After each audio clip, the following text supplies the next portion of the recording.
Hey folks, it's Abby. It is finally October. I've got my cute little mug and I have my September reading stats in this notebook, which you can get from the Comic Book Sanctum's shop, which is linked down below with a discount code in my description. September was actually my third lowest reading month. I read 12 books with 3,811 pages. I read 78 hours of audiobook. My biggest book that I read this month, at 511 pages, is A Gathering of Shadows by V. Schwab, and the oldest book I read from 1937 is The Hobbit by Tolkien, which I read via audiobook, so I do not own a copy just yet. To do the quick stats for the books, I read, for genre, 1 historical fiction, 2 non-fictions, 8 fantasy books, and 1 literary fiction. For the nationality of the authors, there were 4 English and 4 American authors, 1 Irish, 1 French, 1 Potawatomi, and 1 who is Finnish Kosovan. So he was born in Kosovo, immigrated to Finland at a young age. He identifies as both. Then the format. No one is surprised here. So those 2 books that I read mixed media, so a mixture of audiobook and physically reading. 3 books I read in paperback. 1 book I read in hardback, and 6 of these books I read via audiobook. Audiobooks are saving my life. So those are the statistics. Now for the books themselves. I will start off, again, I've not actually included like this page count in the stats, so technically that's another 100 pages, but I made my way through another one of my subscription comics that I've had since winter 2018. Progress. Then I finally finished out this trilogy, The Eagle of the Ninth Chronicles. I read The Lantern Bearers by Rosemary Sutcliffe. This is a historical fiction set, well, this book is set just as the Romans leave Britain and what happens afterwards. The series starts when the Romans enter Britain, so it's the whole history. This is really, really good. I really enjoy these. I've said that I've finished the series, but I've been really tempted to actually pick up more, because this is like Discworld, how this series is within Discworld. This is the Eagle of the Ninth series within the overarching, like, books that she's written. I just had such a great time with this whole trilogy. I'm so glad I finally picked it back up. This is one of the longest ones I've had on my TBR. It is just so well written, so enjoyable. I was so invested in all of the characters and everything that was happening. I just had a fantastic time. If you are at all interested in Britain during the ancient Roman times, and obviously with this one a little bit further after that point, then I can't recommend this enough. It's just written really well, really entertaining. It looks chunky, but this is 3 books in one. The Lantern Bearers was only like high 200s, low 300s, so it's not actually that big for each book. I blasted through them, they're fantastic. Can't recommend enough. I never see anyone talk about them. Then for one of my non-fictions, and I read Braiding Sweetgrass by Robin Wall Kammerer. This book, so I gave this one 4 stars. I had such a fantastic time with it. It is a non-fiction. It is a mixture of a diary and instructive, and like I said on the front, Indigenous wisdom, scientific knowledge and the teaching of plants. So Robin Wall Kammerer is both educated communally in Indigenous practices, but also has a biology degree and actually now has a PhD and has went up the ladder, and she mixes her Indigenous knowledge and the knowledge of the land and actually paying attention to the land with the scientific side of things, which is very European centric and very focused on obtaining data and evidence. And so she's mixing the 2 practices and using her Indigenous knowledge to then gain the data to make the Eurocentric scientists pay attention to what Indigenous people already knew. And it's her discussion on her relating to land, on her children relating to land, and how she has interacted with students and with the land itself. I just really enjoyed this. It was just a really good time. Then the lovely folks over at Tor sent me an arc of Januaries by Olivia Blake. Thank you so much, folks. And this is a collection of short stories of love, magic and betrayal set across the year. So there's a section for spring, summer, autumn and winter. I ended up giving this one 3.5 stars just because I averaged out. I took a note of all my ratings and I averaged them out. But there was one in here that I didn't like, that I gave like 1 star, which turns out she mentions in the acknowledgements. This is actually adapted from a speech that she read at a wedding, so that makes more sense contextually. Did not like it without the context. But as you can see in the later stages of this, Technically I can't actually share any of these quotes with you because this is an uncorrected proof, so it's not for quotation. So I'm not actually going to like show you what they are, but I will just show you that these parts are ones where I've highlighted things that she's written that were just absolutely beautiful. These quotations are gorgeous and I've adored some of these sections at the back here. There are some longer sections, some longer stories. There are some that involve sci-fi kind of fantastical elements to them, and like multiversal stuff, and I just had a great time with those. So yeah, obviously it's a short story collection, it's always going to be mixed. It's very rare that you'll read a short story collection where you love them all, but I had a good time and an enjoyable time reading these, and some of them I adored a lot, like the one named Chaos Theory, 5 stars. Loved it. As well as A Year in January, that one was really, really good. How to Dispel Friends and Curse People, that was the first one that made me highlight anything. So yes, I'll leave it at that, but I had a really good time with this collection. I've now read 2 things from Oliver E. Blake, both of them being arcs that Tor has sent me, and the Atlas 6 is just sitting on my TBR, staring at me, wondering why I won't pick it up. I really do need to read that. Then I read Interesting Times by Terry Pratchett. This is one of the Rincewind novels in Discworld, and I, as always, had a great time with this. Rincewind is getting a little less annoying to me. He's not my favourite character to read from. It's just, of course, consistently he has accidents happening to him. That's his whole thing, but it gets tiring when you read like a whole novel of it, when you're not really like anticipating it. But now I know more what to expect from Rincewind, and so this one got 4 stars. I really enjoyed the commentary on making things real because you believe them to be real, and a lot of the commentary on different cultures and things. This one just about still works in the modern day. Essentially Rincewind goes from Ankh-Morpork, which is the main city in Discworld, to a city that is supposed to be East Asian, some city in China. Nowadays it would be Beijing. I don't know what it's supposed to represent at the time, truthfully, but there are Oriental stereotypes in here. They just about pass muster, and Pratchett never intends them to be offending, but that doesn't mean that they don't offend. So the knowledge that it's not intended to be offending definitely, of course, does help, but they are still in there. There are these racial jokes and these cultural jokes that just don't quite age well with society today, but it never goes too far, in my personal opinion. Obviously very white, so listen to people who are actually East Asian for opinions on this, but as far as I can see it doesn't seem to go too far, and I do still really enjoy Pratchett's writing. Then another one from the lovely folks over at Tor, and this one is A Pirate's Life for Tea by Rebecca Thorne. This is the 2nd book in the Tomes and Tea series, which is a cozy fantasy series with dragons and a tea shop that also has books and 2 women who are madly in love with each other. This is the 2nd book in the series and I really, really enjoyed it. Obviously there are pirates in this one. I had a fantastic time with them.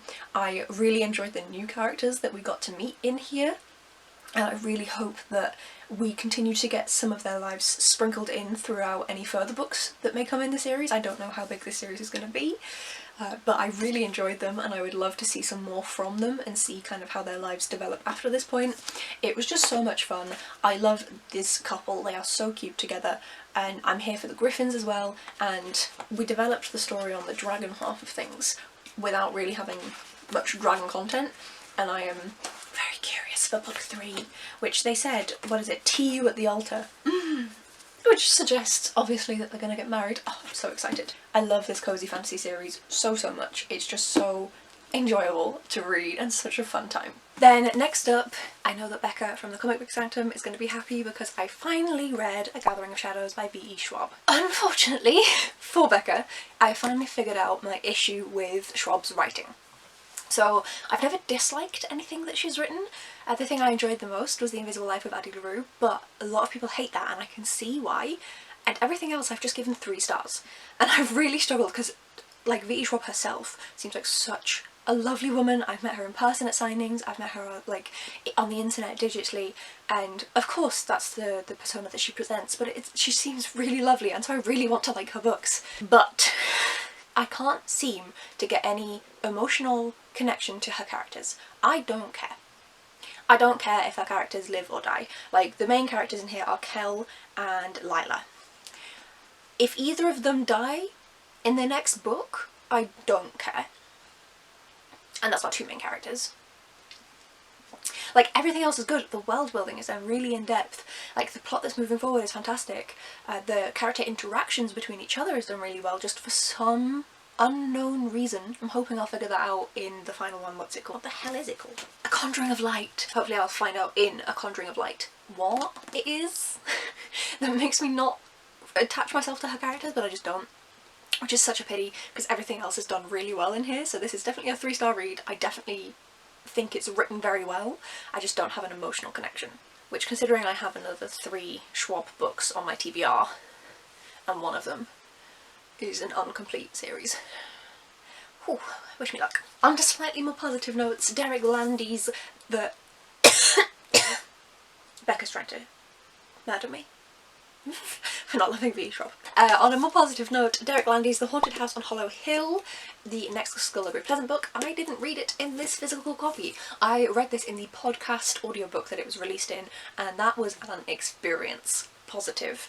I was not expecting that to be such a production. There's multiple different actors for all the different parts, even though it's just really short, and there's loads of sound production behind it as well to add to the atmosphere. I'm really looking forward to, with that knowledge kind of present in my head, going back and rereading it physically now that I have this physical edition. But I highly recommend the podcast. You can go into it without having read any Skullduggery before. It's not that long, it's 6 episodes that are like max an hour each if you listen to them at normal speed, usually a bit shorter than that. And it's just done so well, and obviously it's free anywhere that you can get your podcasts. So yeah, I really enjoyed this. It was something really different, really unique. I hope that HarperCollins Children's Books does that with more books, because it was just so much fun. I had a great time with it, and I kind of hope that they do more with it with Skullduggery, because oh, this was so good. Then I read The Hobbit by Tolkien, again, via audiobook, but with a different audiobook narrator, which is very interesting, because the first time I read this, I went back and checked my review, and my first time I found Gandalf really annoying. He leaves Bilbo alone with the dwarves while he goes off and does stuff, and I was really annoyed with him for doing that. When I listened to it the first time with the original narrator, I was like, he's doing that just to be annoying, whereas this time I was like, no, he's busy. Man's got stuff to do. So I don't know how they depicted him, just with their like intonation, that made me change my view on him, but that was interesting to see. But I did still really enjoy this one. I've given it 4 stars. I do want to reread the book physically at some point, and then I will solidify my actual rating, just because I know this is such a beloved book. So I will give this a physical reread at one point when I'm able to buy a copy. 2025 end of book buying ban, here we come, and we'll see then. But yes, reread if you don't know what The Hobbit's about. A hobbit called Bilbo goes on an adventure to steal back treasure from a dragon, essentially. The Gilda stories by Jewel Gomez. This one is so interesting. So it is a black lesbian vampire story, and I loved it. This was unhauled to me by Olivia from Olivia's Catastrophe. I can see the issues that she had with it. She found that the start was a lot too slow, far too slow. For me, I was listening to this via audio, and so obviously that helps, because I don't just sit and listen to audio, I'm doing stuff whilst I listen. Usually I'm at work, so that helps me to get through boring and slow start books, because I'm doing something else and it's like, well, this is playing, so just keep going. And once you get through that slow start, which I do agree is there, I was like wondering like, oh, this is quite a slow one, but I just kept listening because I still had more work to do. And so then when you do finally kind of get into the meat and potatoes of the book, oh, it's so good. It's so good. I love the discussions on sexuality, on kind of righteousness and what it means to kind of be taking from people and how you have to also give back to them. We don't often see black vampires, at least not before this point, and so it was really interesting to kind of see that portrayed throughout different historical times. So there's 2020, 1980, 1955, 1890 and 1850 are almost all of the time periods in this. I just had a great time with this, like, I want to call it historical fiction even though there's parts of it that are set in the modern day and in the future. There's one bit set in 2050. I still want to call it historical fiction, and I had a really good time with this book. I really enjoyed getting to know Gilda, our main character, our vampire, and seeing how she interacted with the ever-moving human world around her while she stood still. Then it was a Friday and I needed a short audiobook to get me through the rest of the workday, so I listened to The Little Book of Vagïnas. This one was actually really interesting in terms of it does give you some sexual education, so if that's not something that you ended up getting in school for whatever reason, then I do recommend this. There were some absolutely banging quotes that I've tweeted about, and it's very short, very educational, well written. It does a good job with representation, talking about people of different sexualities and different gender identities. I just think this is a fun little book. I'm not going to say too much about it, it's really short, but if you see it and you're interested, pick it up. The penultimate book, and this is The Lightborn by Rebecca Zahabi. This is finishing off another trilogy. I did very well this month, I finished off 2 series. And yes, this finishes off the Tales of the Edge trilogy, and I really enjoyed this one. So the whole series is getting like a 4-star rating from me. It's not a 5-star unfortunately, but I really do like this series so much. So in the first book, we're following a young girl who is joining this kind of magical nest. But she is the wrong skin tone, and she also has a tattoo which marks her out as a completely different species, even though she isn't. And then we also follow a man who he has a golden collar on, which symbolises that someone has collar bound his magic and controls him, but no one seems to be controlling him. And it's all about colonialism, racism, power, and fighting for what's right, and it's just done really well. I actually gave the first book 3 stars, and then books 2 and 3 4 stars, so it improves as the series goes on, which we always love to see, and I was just so invested in everything that was happening in the series. I had such a fantastic time with it, and I really do recommend this because I don't think enough people are aware that the series exists, and I think that you should all go and pick it up. I'm aware I'm not selling it very well, but like, just trust me, and like, get The Collar Bound is the first book. Just get it from the library and trust me.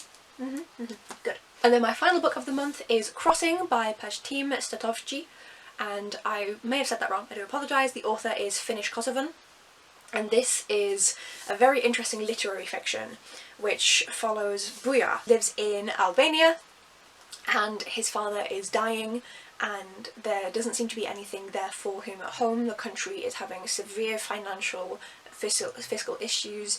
Everyone is struggling to find food, to find employment, and it's flashing back in time, back and forwards in time, between the modern day when our main character is visiting different countries like the US, like Finland, like Italy, but then also flashing back to his childhood. This was so interesting. There's some fantastic transgender representation in here. The main character is not morally pure. They make a lot of mistakes. They do a lot of things that I personally don't agree with in terms of choosing their actions and how they choose to tackle things. Near the end, in fact, there's one fairly big one that is quite sad, but it's an exploration into just a true person and how it is just to live in this environment and to try and be yourself. I think it's done really well. I really enjoyed it. I haven't written out my review yet for it because my thoughts are still quite complicated on it, but I really do recommend, and this was sent to me, thank you so much Hannah, by Hannah from Ladder M, and also counts for one of my Around the World books. But I now need to figure out, because I was putting it down for Kosovo, not realising that Pellinor was Finnish Kosovan, so now I need to decide if I'm putting it down for Finland or for Kosovo, because both are represented in here, so I need to have a think on that one. However, thank you so much for sending this my way. It was a fantastic way to round out the month. And those are all of the books that I read in September, so despite the fact that it wasn't as good of a month, I still did manage to get through a fair few books. I was so busy this month. I ended up seeing Carrie finally from Caring for Books, who will be linked down below. finally, after knowing her for 6 years, I went and saw a football match at my club's ground for the first time ever and had a fantastic time. And October is just as busy as September, if not more so. So it's going to be an interesting one to see how October turns out at the end, but we'll see. We'll see what happens. Let me know down in the comments, folks, what your favourite book of the month was. I have been looking and trying to pick, and I cannot. So I'm gonna go with A Pirate's Life for Tea, but I enjoyed every single book I read this month. So they're all 4 or 5 stars. I think they're all 4 stars actually, which makes it incredibly difficult. But I'm gonna go with The Pirate's Life for Tea just because it's a really fun one. Thank you so much for watching, folks. If you'd like to see what I plan on reading this month in October, it's a very, very busy one. This is my birthday month, so I am doing stuff all 4 weekends, as well as the Gothtomerathon that's going on. Oh, dear God. So if you want to see how that's gonna go, you can check the video up there. Wish me luck, and I will see you folks in the next video. Bye!